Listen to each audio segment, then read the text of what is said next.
Good weekend, citizen. It's Poddington here with your curated news for the week of the 1st of April, and I have only one thing to say to all of you. Mission accomplished.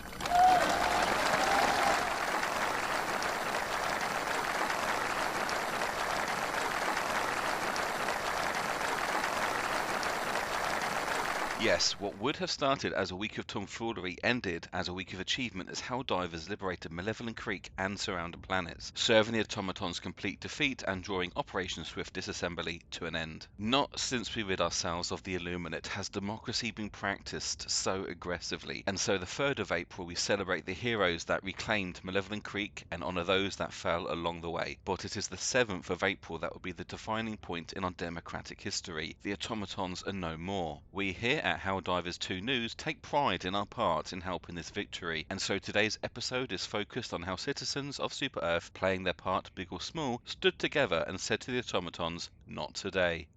Our last episode, we reported the major order to take Troost after the discovery of automaton plans called the Reclamation. After swift liberation of Troost, forces in the area moved to secure supply lines in the Severin sector and to surround Malevelon Creek by taking Ubania and Tibet. Automatons desperately tried to counterattack, and SEAF fleets fell back and regrouped at Tianquan due to Helldivers' indecisiveness to push on Ubania, defeat Dropnir, continue taking Malevelon Creek, or clean up Terminid attacks. This was a ruse of the grandest order. It has well been documented that some traitors have been colluding with the Automatons, and so if we are to defeat them once and for all, we also need to draw out their spies. And so, under the guidance by the Ministry of Truth, we reported our news and it worked. True patriots know that Helldivers are the greatest soldiers Super Earth has, capable of forming grand fleets that blanket the skies and use the most advanced technology to scorch freedom into wherever our enemies lie. Ask the Terminids, the Illuminates, and the Cyborgs.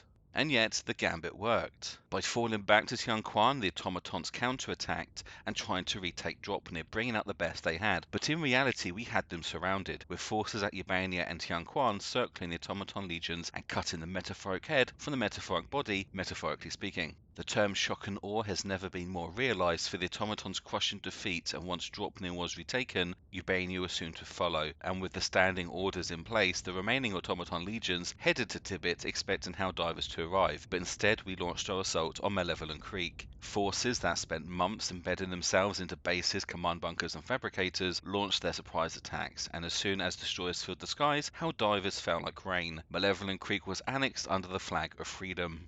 The President of Super Earth has officially recognised the 3rd of April as Malevelon Creek Memorial Day, and all actively serving soldiers will receive a commemorate cape to mark the occasion to feel the weight of those that fell whilst carrying them into battles on their shoulders.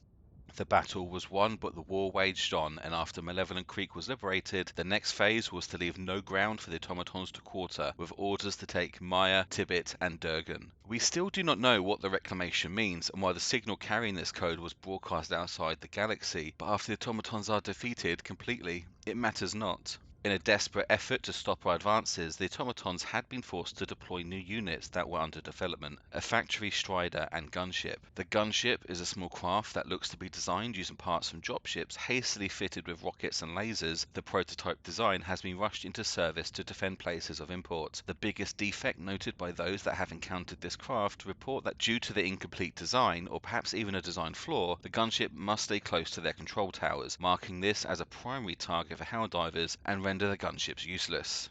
The other new unit, and one that shows just how determined to commit injustice the Automatons were, is the Factory Strider, a walking armoured fabricator fitted with Gatling lasers and a turreted cannon, a behemoth for sure, and one that could have posed a threat if it wasn't for the short numbers manufactured by the time Helldivers arrived. Despite the potential to complicate our plans, Helldivers were unfazed by these new additions, because they have the tools to stop them ready to be requisitioned.